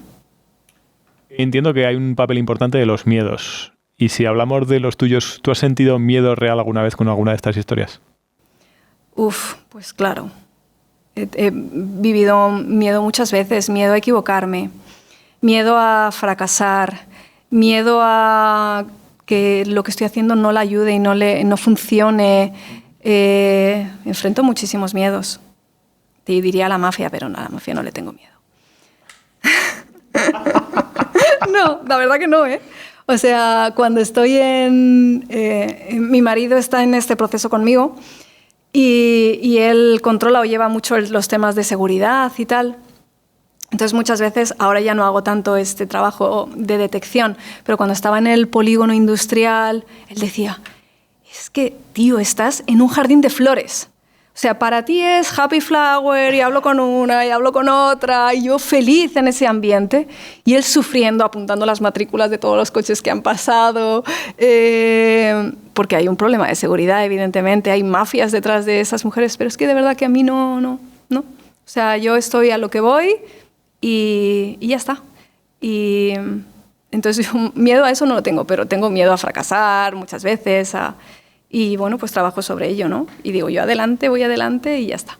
Entiendo que estas personas, una de las primeras reconstrucciones es aprender a ganarse la vida de otra forma que no sea con la prostitución, y eso les dará herramientas. Las joyas, por ejemplo, joyas de libertad. Es decir, soy capaz de conseguir un dinero, aunque me lo están guardando, que es a través de otra cosa, que es a través de mi creatividad. Eso es empezar a construir. Ajá.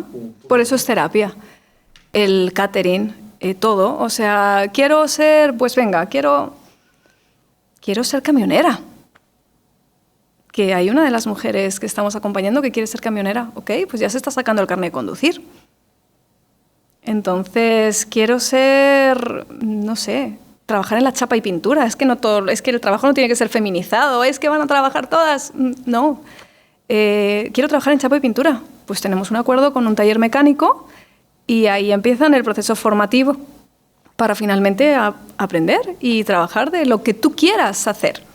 ¿Tienes alguna historia de alguien que haya vuelto a su país reconstruido y vuelve a empezar una vida en condiciones? Sí, de hecho la primera historia que te conté hoy está en su país. La niña rumana que hoy está en su país. Y hacemos alrededor de unos 5 retornos al año, más o menos. Y uno de los últimos retornos que hicimos, ella ha construido un comedor social. Hostia. y está ayudando a los niños. Le apoyamos junto con otra organización, en este caso es Colombia, y le compramos pues, todo lo que necesitaba y la están ayudando desde allí. Y hoy es la líder del comedor social, ayudando a las familias más vulnerables. ¿Cómo se le puede ayudar a las fuerzas y cuerpos de seguridad del Estado? O sea, ¿qué necesitan? ¿Qué otros recursos necesitarían? ¿Cómo se le puede echar una mano? Pues finalmente creo que el trabajo con fuerzas y cuerpos de seguridad del Estado es confiar los unos en los otros y trabajar conjuntamente y especializarlos. Que conozcan muy bien el delito de trata de personas, cómo acompañar a una mujer, cómo se detecta. La Policía Nacional tiene muchos campos, ¿no? Pero luego hay, por ejemplo, brigadas especializadas en la trata de personas, también en la Guardia Civil, está la UCO, hay diferentes unidades. Y finalmente es trabajar conjuntamente y nos equipamos mutuamente. A veces nosotros formamos y acompañamos en los procesos formativos a los nuevos policías, interlocutores, luego ellos a nosotros, y es un proceso de trabajar conjuntamente y confiadamente para que el objetivo, que es perseguir el delito y proteger a la víctima, se den. Entiendo que hay grandes profesionales dentro. Hay muy buenos profesionales. Tenemos en España muy buenos profesionales. Hay vocación, ¿no? La mayoría de las veces. Aquí siempre pedimos traer un objeto con el que te sientes identificado. Uh-huh. ¿Qué has traído como objeto? He traído un objeto. ¡El objeto! ¡El objeto! No sé si has tenido alguno en tus podcasts tan grande. Vamos a verlo. Toma ya. Toma ya. Es un objeto importante para mí. Explica. Esta es la cesta de bienvenida que tiene una superviviente su primer día cuando llega al refugio. Entonces, representa un nuevo comienzo. Me hace muchísima ilusión que podáis ver esto, porque parece que no es nada para nosotros. ¿Qué representa para nosotros un cepillo de dientes? Pues son las cosas básicas, porque ¿te acuerdas que te he contado que el día que salen les digo no traigas nada, te lo vamos a dar todo? Pues esto lo van a encontrar encima de su camita el primer día que entran, y es su pijama, pues son los enseres necesarios básicos mínimos para empezar a cuidarte. Y pues un pijama, unas toallitas, todo lo que se necesita, todo lo que nosotros tenemos sin pensar en nuestras casas. Pero lo más importante de este regalo es esta carta. ¿Qué es esa carta? Esta carta dice, para ti con amor. Entonces, la última mujer que acabó su proceso y que ha dejado libre el espacio, siempre antes de irse va a escribir una carta para la nueva persona, la nueva mujer que entra. Entonces, esto es lo que más valor tiene. Las palabras de una mujer que vivió lo mismo, pero que hoy es libre. Entonces, esta carta es como el tesoro que ellas van a recibir el día que están en una crisis de pánico. ¿Que eso es una carta real? Es una carta real. ¿Te importa leerla? No, claro que sí. La voy a leer. Dice, para ti con amor. Dice, hola. No me conoces ni yo a ti, pero hay alguien que sí te conoce desde que tú estabas en el vientre y ha estado contigo en cada paso del camino y ahora te trajo aquí. Eres una mujer increíble, luchadora y valiente que ahora puede descansar. Acabas de entrar en un refugio, en un hogar. Y no lo digo por la estructura de la casa, te hablo de una familia. Un lugar donde vas a estar protegida, cuidada, valorada y amada. No tengas miedo. El comienzo no es fácil y el camino o el proceso puede parecer angosto, complicado, a veces imposible de seguir, pero no te rindas. Hay un equipo hermoso y preparado que te va a guiar en cada paso. Y cuando lo hayas logrado, cuando veas hacia atrás y notes los pequeños y grandes cambios, verás que habrá valido la pena. No te estoy diciendo que será rápido o fácil. Te estoy pidiendo que te abras a vivir y disfrutar de esta nueva etapa en tu vida. Que puedas apreciar cada risa, cada abrazo y cada lágrima. Todos los días son iguales, pero al mismo tiempo son diferentes. Descansa. Aunque las primeras noches no sean fáciles, la ansiedad y el miedo irán disminuyendo poco a poco. Este tiempo es para ti, para volverte a conocer, para volver a creer en ti. Cuídate mucho y descansa. Esto es lo mejor. ¿Cómo les interpela esa carta a las que la leen? Llorando. Este proceso siempre es con lágrimas. Porque piensa que están con un ataque de pánico, con mucho miedo. Primero porque casi no nos conocen y segundo porque están amenazando a tu familia en el país de origen. Entonces estas palabras, esto es lo mejor del regalito de bienvenida. Y cuando ven ese obsequio, ¿están acostumbradas a que alguien les regale algo de verdad? No. Esta cosa que parece nada, es como, ¡oh! No me lo creo, y empiezan a verlo y abren y cogen todo y es impresionante. Ahí es donde ves la máxima vulnerabilidad que están viviendo. ¿Queréis conocer un poquito más cómo se cocina Morir de Éxito? Pues meteros en la pestañita de comunidad, porque ahí hablamos precisamente de quiénes son los siguientes entrevistados, os preguntamos cuáles son las preguntas que tenemos que hacerles. Meteros en la pestaña y conozcámonos un poquito más. Yo siempre digo, vamos a ver, pensando con lógica, una mujer que está siendo prostituida todos los días en el polígono Marconi tendría que tener un Ferrari. ¿No se supone que gana 500 euros al día? ¿300? ¿400? ¿Cómo es posible que no tengas ni siquiera una maleta donde meter tu ropa y que venga dentro de una bolsa de basura? Es más que evidente, ¿no? ¿Quién tiene ese dinero? El proxeneta, la mafia que hay detrás. Por favor, es más que evidente. Pocas veces veo una maleta, con eso te lo digo todo. ¿Dónde están los centros de Amal Dragostea? ¿Están repartidos por España? Tenemos 13 delegaciones actualmente. Ha ido creciendo despacito. Tenemos 13 delegaciones en 13 ciudades de España con equipos de prevención y de detección, que son unidades móviles que van a todas esas zonas clandestinas, zonas rojas, donde las mujeres están siendo prostituidas.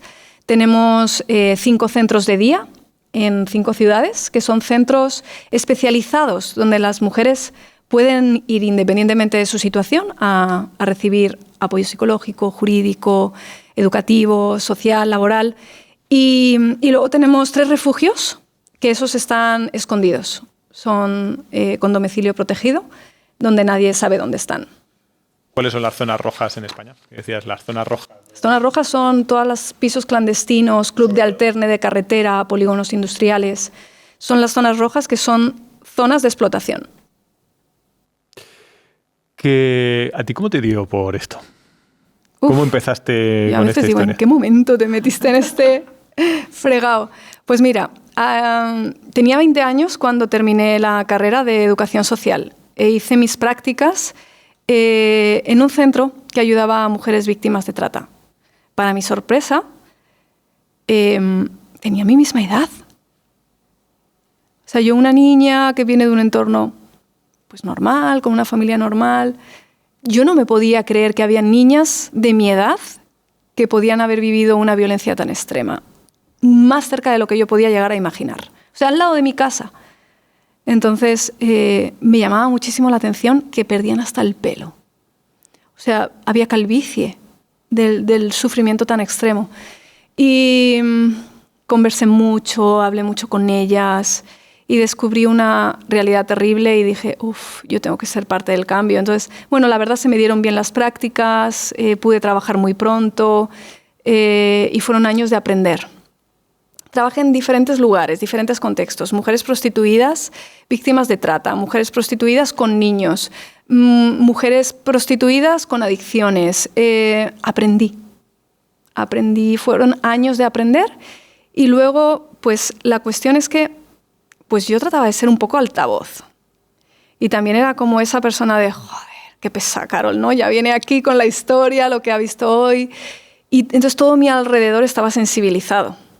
Todo mi alrededor. Entonces, el día que al final fui muy empujada también, tenemos que hacer algo. Entonces, todo lo que yo había aprendido, yo había escrito mucho también, todo lo que he aprendido, vamos a ponerlo en práctica nosotros, con lo que he visto que funciona en un lado, lo que funciona en el otro, lo que yo misma creo que puede llegar a funcionar, y así arrancamos. Pero no pienses que arrancó en un despacho o en una sala de reuniones. Arrancó en las calles. Ahí es donde arranca, en el polígono Marconi, entrando a los pisos, formando equipos por toda España, hasta pues con la propia estrategia que yo creía que podía funcionar, pero realmente ni yo misma creía, de verdad te lo digo, ¿eh? Yo estaba como, bueno, venga, vamos, pero yo misma no creía que era algo que pudiera llegar a funcionar hasta que un día recibo una llamada, Carol, que ya está, que tenemos a una mujer, ¿ahora qué hacemos? Y yo, ¿qué? ¿Ahora qué vamos a hacer? ¿No? Pues tenía el contacto de la gente especializada, las casas, los refugios de otras organizaciones, pero dije, no, tenemos que hacerlo nosotros. Y así fue como dijimos, pues vamos a abrir nuestro primer refugio. ¿Y qué crees que teníamos? 50 euros. Lo más. Y con 50 euros arrancamos. Empecé a hablar con la familia, con la gente, todo el mundo puso de su parte y arrancábamos, alquilamos el primer sitio. Cada taza de café era diferente, los juegos de sábanas eran diferentes. A día de hoy no, esto ha crecido, tenemos más recursos. Me encanta hacer las cosas lo mejor que pueda. Si tú vas a los centros, van a ser lo más preciosos que puedan existir, que puedan dignificar y que puedan ser lugares maravillosos donde tú te quieres quedar porque te encanta. Porque el ambiente es paz, porque eso es lo que pretendo. Que cada sitio sea, este es mi hogar, esta es mi casa. Si tú entras en un refugio va a estar llena de sus fotos. Nos hemos ido al zoo. Foto, imprimimos. Esta es tu casa.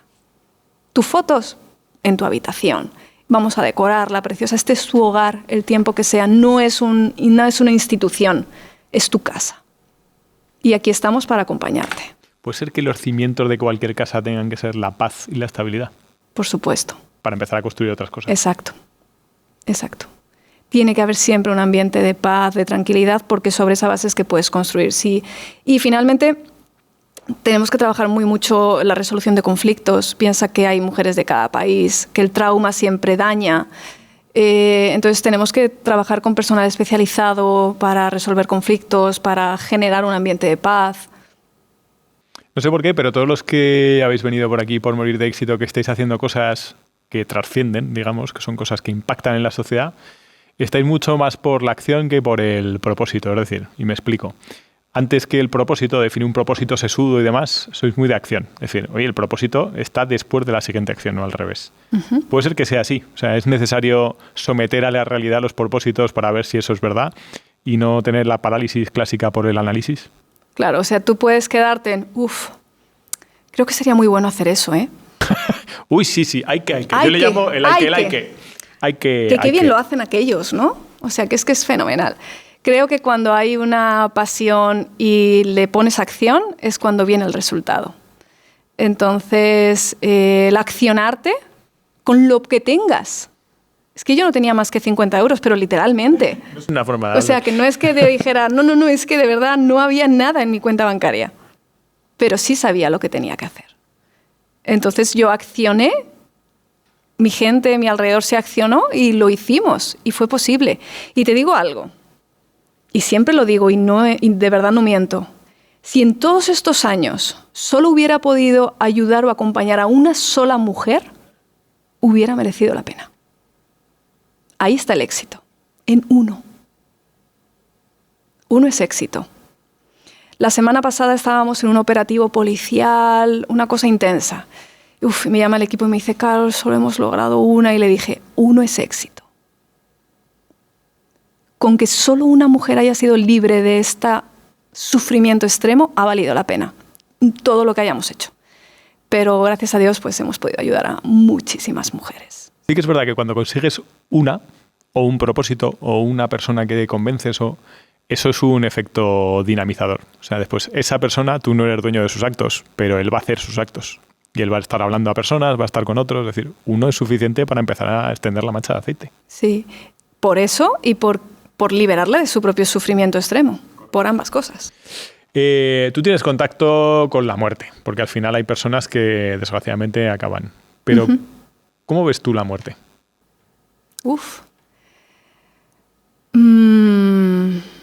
Depende. Hay diferentes tipos de muerte. Yo personalmente soy creyente, entonces creo que después de la muerte hay un futuro y una eternidad. Entonces depende muy mucho de quién esté muriendo, ¿no? Pero La muerte muchas veces es el comienzo de algo mucho más grande.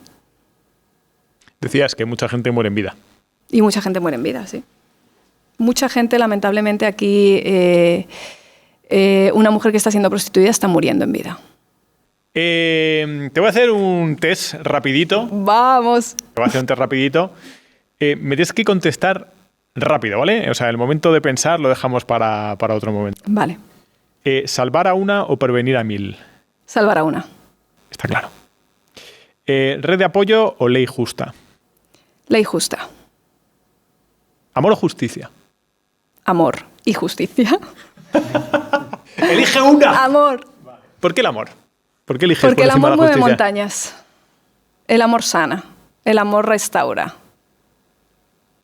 ¿Hablar en colegios o en parlamentos? En colegios. Me lo has puesto difícil porque siempre te diría las dos.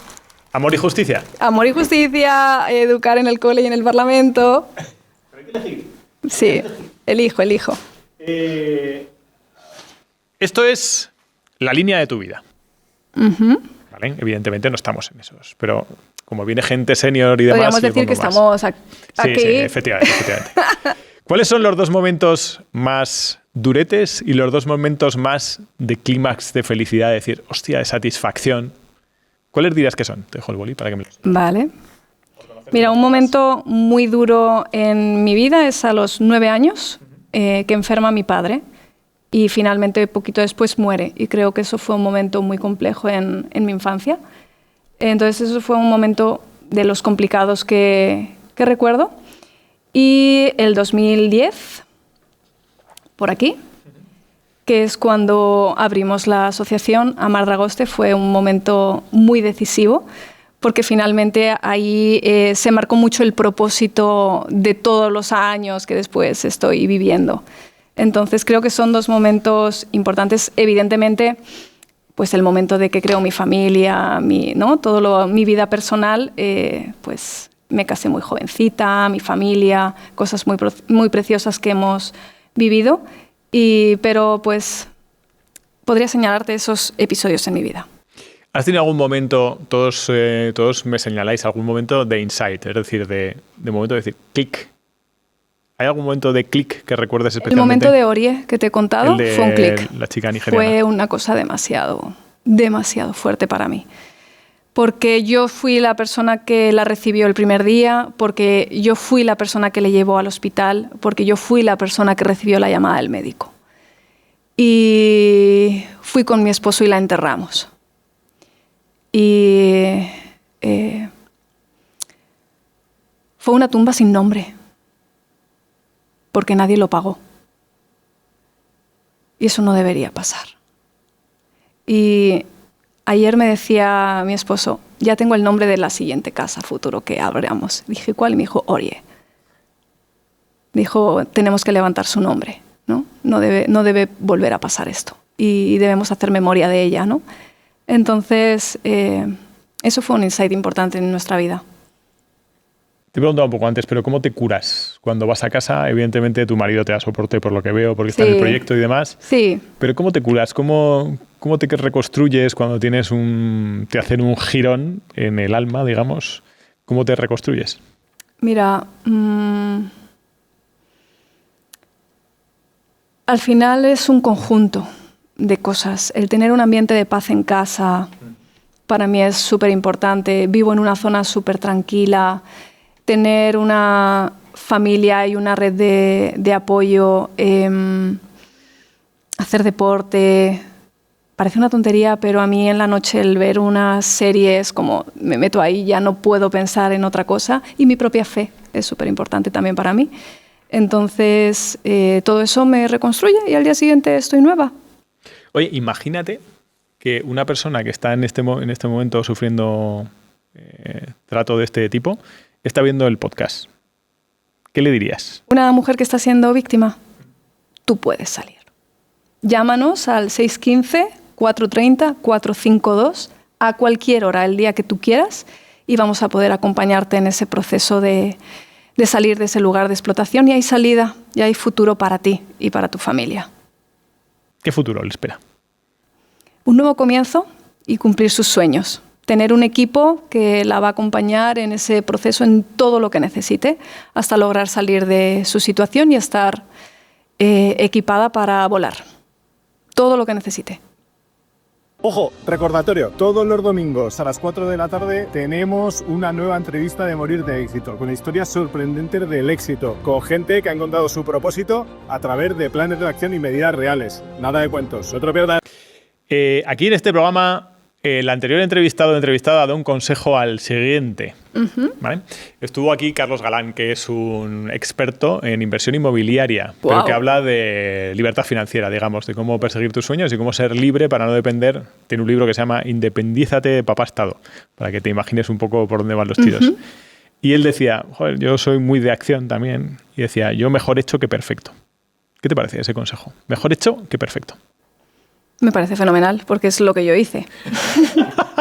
Siempre suelen recoger los anteriores de buen agrado. Porque nada, perfección ninguna. Y si yo hubiera esperado a tratar de hacer algo perfecto, nunca hubiera hecho nada. Y he cometido muchísimos errores en el camino, pero siempre he aprendido de ellos. Entonces, si nunca hubiera arrancado y nunca hubiera hecho, hoy día hay mujeres que no hubieran sido libres. Entonces, de verdad, es mejor hecho que perfecto. ¿Habéis calculado cuántas mujeres habéis ayudado? Sí, muchísimas. Cientos de mujeres.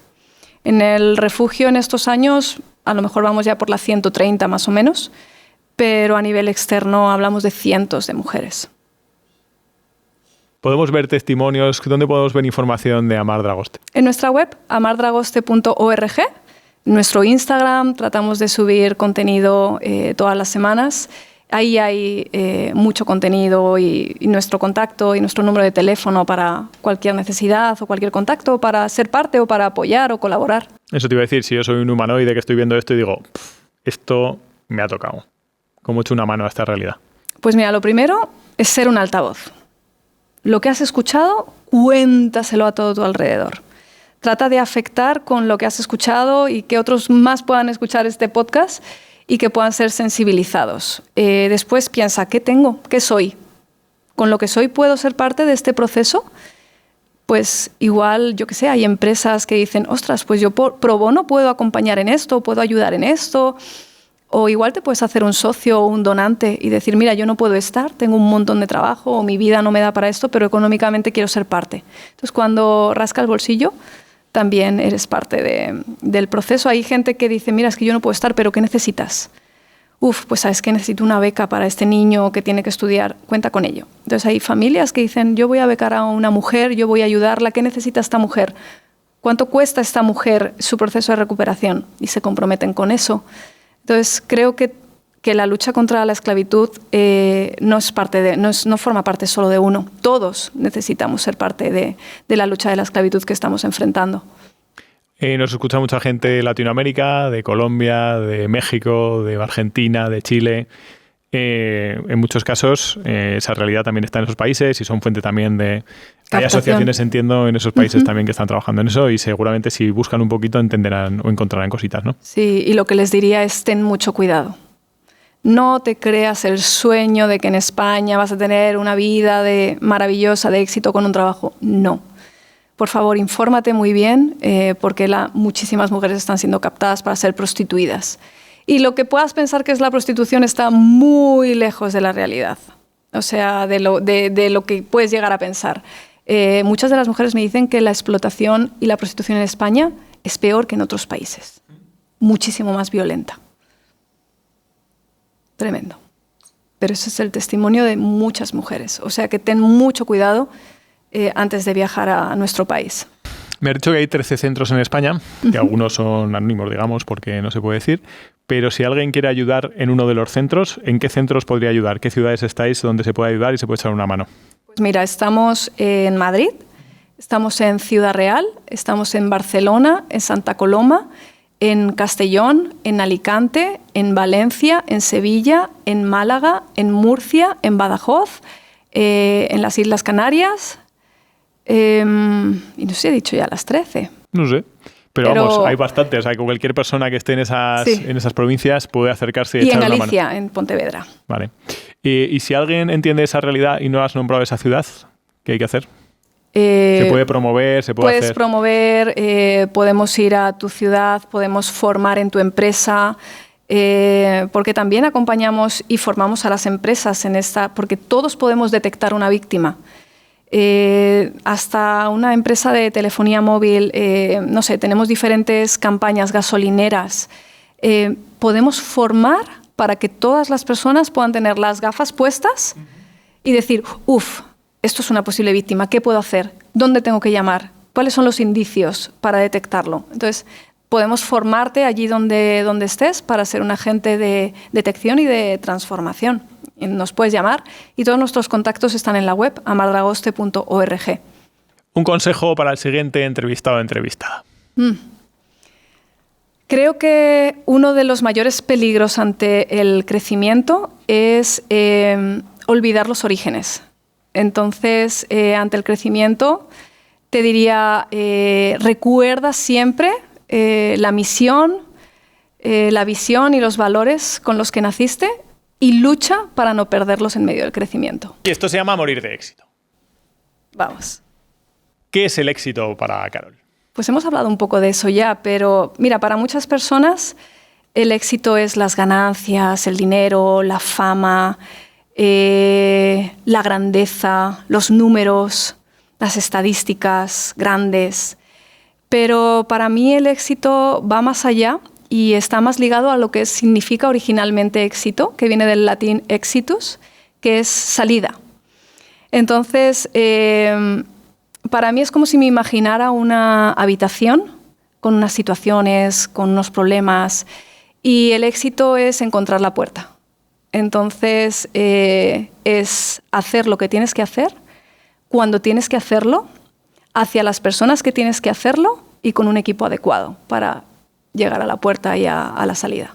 Eso es el éxito para mí. Sin demérito del resto de entrevistados, que son 52, esta es una de las buenas, ¿eh? Estás en el top 3, ¿eh? Estás en el top 3, gracias, que lo sepas. Gracias.